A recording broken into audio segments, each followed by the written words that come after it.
You know, I think that your guys' claims would make a lot more sense if you would actually explain what you're talking about, because having 20 people go, this horse is overbred, and if you go, what does that mean?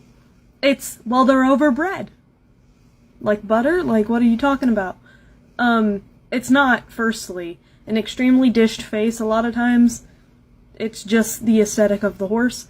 They can have a prominent jibba on their forehead that might make them look like they have big dishes. They could have bigger nostrils that might make them have a bigger dish. There's a lot of things that go into effect of the actual head shape of an Arabian, and a head shape of an Arabian is different from each strand. Egyptian and shaggy Arabians tend to have the bigger dished faces.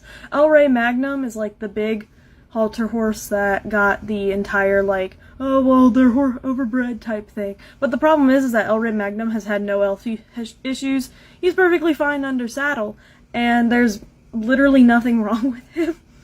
And he's the one everybody uses as examples, and it's like going, this horse has an issue, and just pulling up Secretariat and then not explaining literally anything. Because, yeah, sure, he has an issue.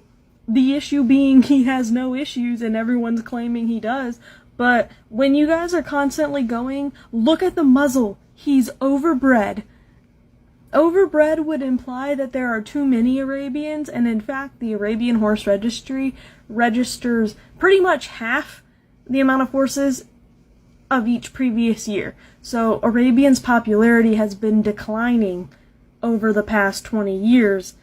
So no, Arabian horses aren't overbred. Actually, to be fair, they're dying out because no one wants to breed them. The biggest thing is that it's just aesthetic reasons. If you guys want to go and be like, I don't like horses with dished faces, okay, no one's gonna yell at you for that. But people are going to yell at you when you're like, well, Google overbred Arabians, and like the Daily Mail UK and horseyhooves.com appears. Neither of those are credible sources. They wouldn't even be considered a secondary source. They're not credible by any means. And one vet in Britain going, I speculate that this could cause breathing issues, is not credible either. There's nothing to back your guys' claims up except droves of children going, they're overbred, look at them, and then dipping out as if that has any stance. So I'm replying to this video because it's a lot easier to do this, but the B&J is actually the article referenced in the Cymax journals, where if you read the actual B&J article,